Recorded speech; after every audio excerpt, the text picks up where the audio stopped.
What's up, everyone? Mike here, coming at you from the Mushroom Lab.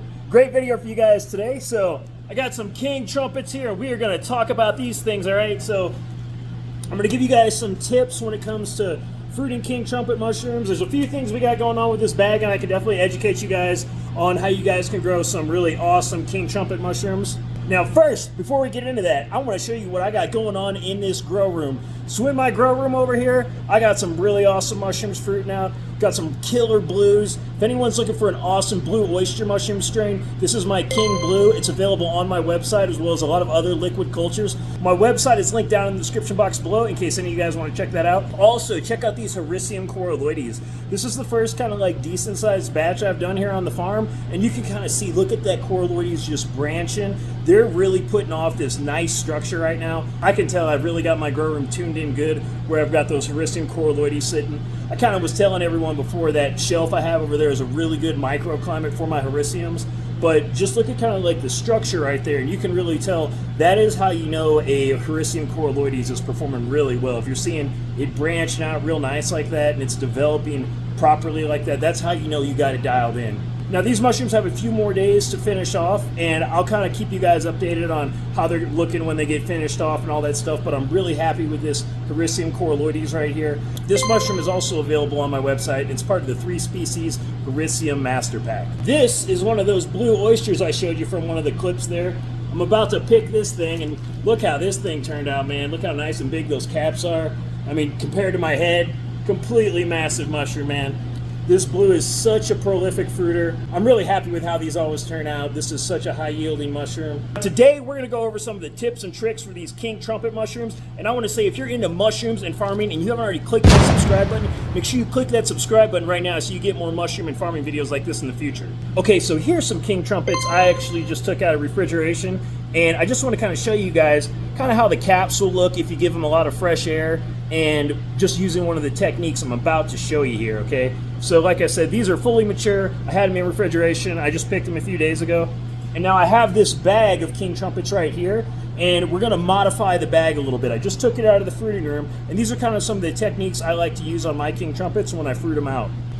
So here's that bag of king trumpets, and you can see I've already cut the top off it.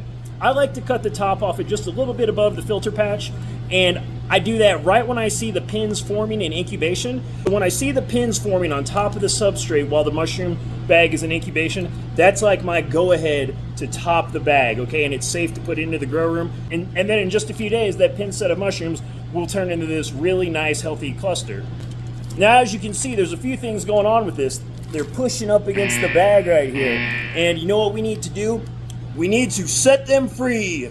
So what I'm gonna do is I'm just gonna kind of trim around this, and we're gonna set them free, and we're gonna put them back in the grow room.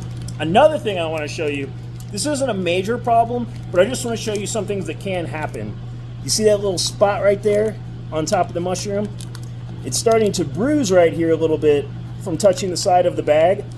That's not bad, but you don't want this happening like all over your crop or something like that. And this spot right here is from a water droplet.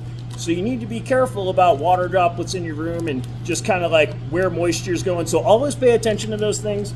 I'm always trying different mushrooms out on different shelves, but you can see about 85% of those mushrooms are absolutely perfect in there, completely untouched by any water droplets. Look at that nice thing, man.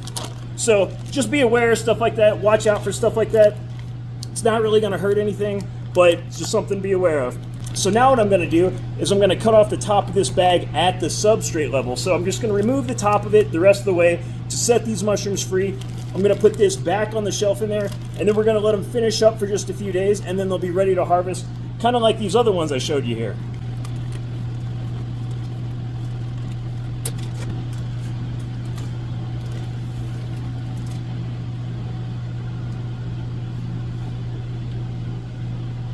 And now, these are absolutely harvestable at this point, because I know a lot of you are probably thinking, man, Mike, those are beautiful mushrooms. Why don't you just pick them right now? And I could, but I really don't need to. So I'm going to go ahead and I'm just going to place them back in the grow room. We're going to let them mature just a few more days, and they'll gain just a tad more size, and then I'll go ahead and I'll pick them. And a few more things to add to this video, because I always have a few questions. If anybody's wondering like what I'm growing these on for substrate, I'm using Master's Mix for my substrate, 60-40 Master's Mix. And I've done more videos on the king trumpet mushroom and the blue oyster mushroom, kind of comparing them to each other in the past. So I will actually link that down in the description box below in case any of you guys want to check that out. And I want to say, I want to answer another common question I always get with this, is what size bags am I growing my mushrooms in? And I'm using XLSA unicorn bags, and I actually don't weigh the bags. I eyeball the bags as far as substrate is concerned, and I make them anywhere from like 8 to 12 pounds. Since this is a new farm here, I'm just kind of like testing different sizes, see what I actually like to run here on the farm.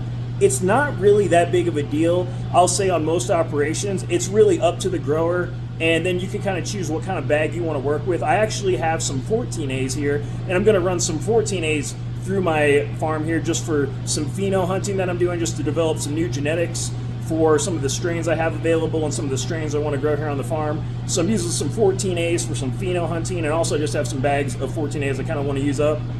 But 14As like work great for kits, but a lot of the mushrooms that you've seen in my grow room right now, I'm using these XLSA bags for. So whatever size bag that you choose to use, it's no real big deal. It's totally up to you. I will say the smaller bags do have a little more biological efficiency, but the caveat to that is with the XLSA bag is you have just way more substrate and there's less touch time, so you're not like handling the bags as much, you have less bags. So there's reasons to use both. I like to use the XLSA bags personally a lot for just like commercial cultivation. Like if you're doing large scale commercial cultivation, the XLSA bags are pretty much the go-to, and that's what I'd recommend most growers use. But if any of you guys have any questions on the king trumpet mushroom or anything I went over today, put it down below in that comment section and I will be sure to address those questions. Hopefully you guys all found this video helpful and informative, and if you did, please drop this video a like. Subscribe to the channel if you haven't already. But that's all I got for you on this one, and I will catch you guys on the next one.